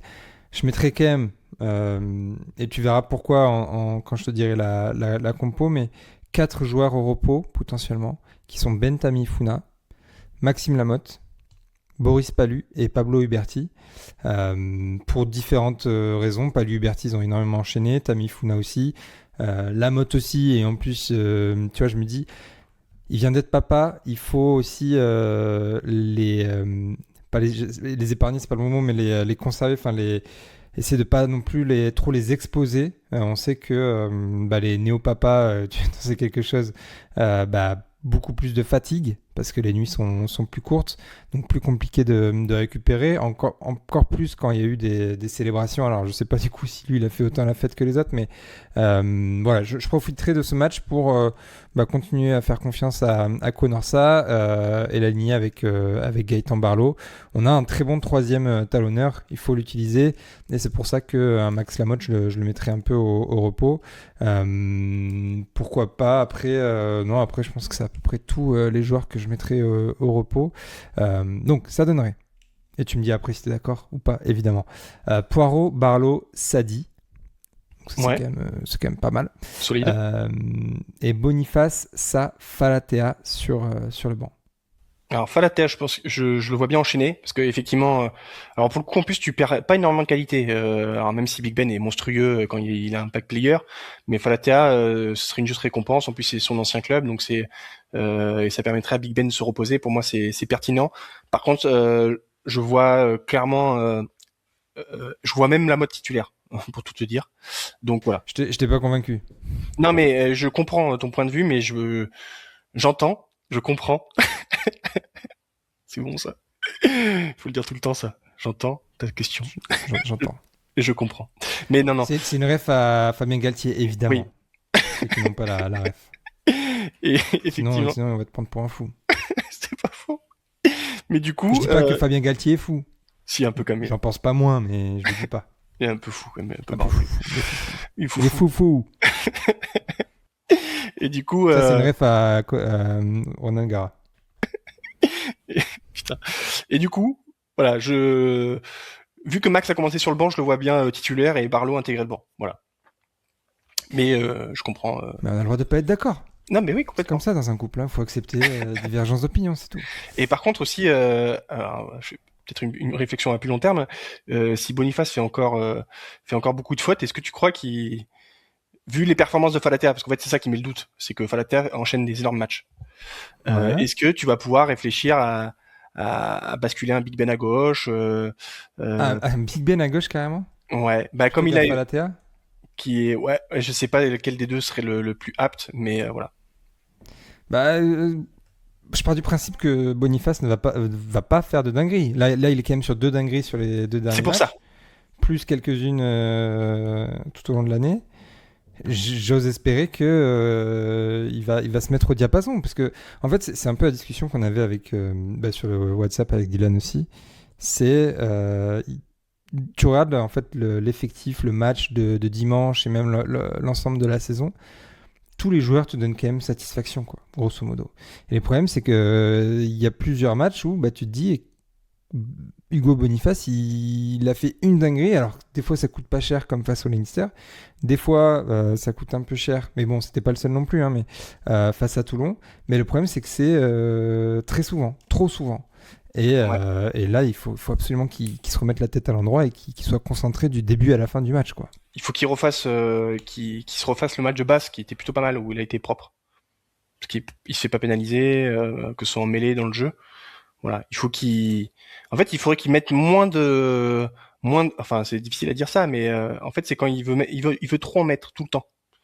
Je pense qu'il faudrait qu'il arrive à baisser un peu le curseur. Effectivement, il y a peut-être ce souci-là de vouloir pas trop bien faire, mais comme tu dis, vouloir en mettre plus pour prouver ou pour en tout cas apporter à l'équipe quelque chose de supplémentaire, alors que je suis assez persuadé que s'il reste dans ce qu'il sait faire et sans vouloir, tu vois, genre juste plaqué, soutien, mobilité et tu vois, dans le jeu il est très bon. C'est à chaque fois qu'il veut faire un petit peu plus, genre ce déblayage face au Leinster. Là, vouloir aller directement plaquer alors qu'il est déjà au sol dans le ruck. C'est là où il fait un peu n'importe quoi. Il faut juste qu'il s'applique à faire ce qu'on lui demande et pas plus en fait. Ouais, non mais 80% quand t'es défensivement et pour les déblayages. Et après, offensivement avec le ballon, tu peux faire 200%. Voilà. Même si, bon, on sait jamais. Mais... Non, mais j'espère qu'on n'aura pas à se poser la question que tu viens de poser. Voilà. Je suis d'accord. Il y aura pas trop de doute sur les phases finales de Hugo Boniface. Deuxième ligne, je mettrai, et du coup j'ai mis Palu au repos. Alors Caso, sous réserve qu'il est apte, parce que du coup sinon ça Ouais. flingue ma feuille. Donc je mettrai Coleman Caso, l'attelage de l'an passé, ce qui permet de faire souffler Boris Palu. Et j'ai envie de voir Caso en 5 débuter un match aussi. Je pense qu'on va en avoir besoin là. Ouais, bah, ça me va. Après, j'y crois absolument pas à Boris qui se repose, mais parce que j'ai l'impression qu'en fait, j'ai l'impression qu'il va tout jouer en fait. La seule fois où il s'est reposé une fois cette année, quoi. C'était La Rochelle? Ouais, je crois que c'est ça, ouais. Ah, j'ai vérifié. Mais oui, non. Peut-être une ou deux fois, mais en fait, j'ai l'impression que c'est comme Pablo Berti, c'est un peu le même style, parce que lui, il avait joué à La Rochelle, Pablo, en 13, et après, il a tout enchaîné, quoi. Donc, à part Perpignan, donc là, ça y est, il s'est reposé, et c'est bon pour, euh, pour... 31 feuilles de match. Non, mais c'est pour ça. En fait, on regarde même plus, mais c'est vrai que là, tu lèves les yeux, tu fais 31 feuilles de match. Et effectivement, c'est la J21 qu'il n'a pas joué contre La Rochelle, tout comme Maxime Lucu. Ça, j'y reviendrai une fois qu'on parlera de la charnière. C'est Mais fou. après, il est si performant, Mais Boris, oui, oui, oui. que en fait, là, même ce week-end, il a été monstrueux. Il gratte, enfin, il est bon, et même en troisième ligne pour le coup. Donc, Ouais, il marche sur effectivement, l'eau, tu te c'est dis ça. pourquoi le faire sortir. En tout cas, c'est vrai que ouais, mais ce qui est super fort, quoi. Dans le jeu, il avance, c'est un super relayeur, en touche, il est excellent, bon, donc bon. Et c'est vrai qu'il joue tout. Alors même des moments où tu te dis il va pas jouer, il joue. Donc, on le met troisième ligne. Donc, franchement, je vois pas dans quel monde il joue pas, en fait. Bah, tu te demandais pilier gauche, peut-être qu'on peut mettre un Boris Palu, hein. Allez, Boris. Là, il est quand même sur une. Si on va au bout, il peut faire 35 matchs dans la saison. T'as le footballeur, quoi. Ouais. Sans avoir joué un seul match avec l'équipe de France, hein. Ouais. Donc 35 matchs de club. C'est dingo. Sur 36, du coup. Le calcul, si bien le calcul, il est vite fait. C'est quand même, on est quand même content de cette recrue, quand même. Ah ouais, ouais, elle te change la saison. Mais on en reparlera on fera des bilans, hein, de fin, Ouais, de ouais, fin de saison, tout ça. On espère effectivement. faire ça en juillet. Parce que Ex- si on les fait en juin, c'est pas bon signe. Exactement. Et moi, je mettrais du coup sur le banc Tian Jacobs, qui a été très bon en 5, Oui, on l'a déjà dit. Sur la troisième ligne, Gazzotti, Mathieu, Beauchaton et Bastien Van Taillefer sur le banc.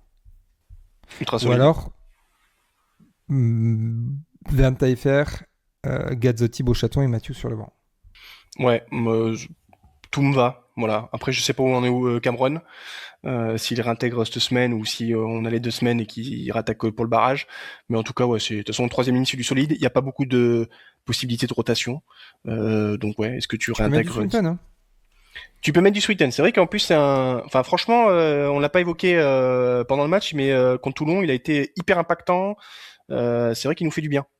Il nous fait du bien en 6, donc oui, c'est une possibilité aussi, t'as raison. J'avais zappé, mais effectivement, ça peut être intéressant, surtout qu'en plus, on l'a pas assez évoqué, mais clairement, quand même, une troisième ligne qui est assez dense, avec Soakula, Kremer, qui sont quand même des solides poulets, donc ça peut être intéressant d'avoir un combatif comme ça, ou après, tu peux même le décaler sur le banc, hein, parce que c'est un joueur qui est polyvalent, donc ouais, donc il y a plusieurs solutions, c'est bien. Pardon. Charnière, Maxime Lucu, Mathieu Jalibert. Ouais. Là-dessus, de toute façon, Lucu, il n'y a pas trop de Non, non, doute. ça va enchaîner, de toute façon, t'es obligé. Jalibert, il était à Toulon, en tribune avec McNamara. C'est vrai que tu disais que tu l'avais pas vu, mais si, il était à Toulon, hein. On l'a vu en tribune, on l'a vu en interview d'après-match. Il était bien là. Maxime Lucu, on a quand même une petite dépendance, hein, sur les. Ouais. Donc depuis Toulouse, donc le 22 mars dernier, il a joué 10 matchs sur les 11 possibles, dont 8 en étant titulaire, quasiment 700 minutes de temps de jeu depuis le 22 mars. C'est beaucoup, c'est même énorme. Heureusement qu'il n'a pas tant joué que ça, enfin qu'il n'a même pas du tout joué que ça en début de saison. Heureusement qu'il a eu cette petite blessure aussi qui l'a empêché de jouer le Six Nations. Mais là, du coup, on le surutilise du coup en cette fin de saison. Et bon, bah après, c'est comme Boris, hein, tant qu'il est énorme, pourquoi le reposer? Ouais, et puis surtout là, il y aura une nécessité de l'avoir parce que je pense que il va falloir gagner cette occupation parce que bon ils ont même si Jeannot a beaucoup progressé, c'est pas non plus son énorme point fort. Il y a Plummer et puis après c'est un peu plus compliqué. Donc je pense qu'il y aura quelque chose à chercher dans ces zones-là, notamment avec des ailiers qui sont des ailiers dynamiques comme Araka, mais pas forcément des super joueurs intelligents dans le replacement et dans le jeu au pied. Au centre, Moefana Penaud, Obligatoire, ouais. obligatoire, même si De Porter va commencer à toquer à la porte. On enregistre mardi midi. Donc on aura sûrement plus d'infos tout au long de la semaine, mais en tout cas à l'heure actuelle on ne sait pas si Nicolas Deporter ou Kamonoki par exemple seront aptes. Mais sans cette info-là, on part avec Moefana Penaud. Sur les ailes, comme j'ai mis Pablo Huberti au repos, je mettrai Bielbiaré et Rayassi pour pouvoir mettre Buros à l'arrière. Et je pense que ça peut être très coquin, ce triangle arrière, avec du coup sur le banc, un banc en 5+3, Retière, Reus et Mousquet. Moi, ok, ça me va. Bon, écoute, si ça te va, alors, on va pouvoir clôturer cet épisode. À samedi, ça va être très important. Oui. On va peut-être un peu stresser toute la semaine, mais en tout cas, on a notre destin entre les mains. Il va falloir faire le taf. Et puis, on espère que Chaban sera bouillantissime même. Ça pourrait être une belle fête, mais il faut d'abord gagner ce match et se qualifier. Puis ensuite, ça peut être très sympa avec le trophée, avec les partants. Beaucoup d'émotions, quoi, quelque part. Exactement, ouais. Non, mais ouais, il faut qu'on marque 3 essais de plus que Clermont, c'est l'objectif. Donc voilà.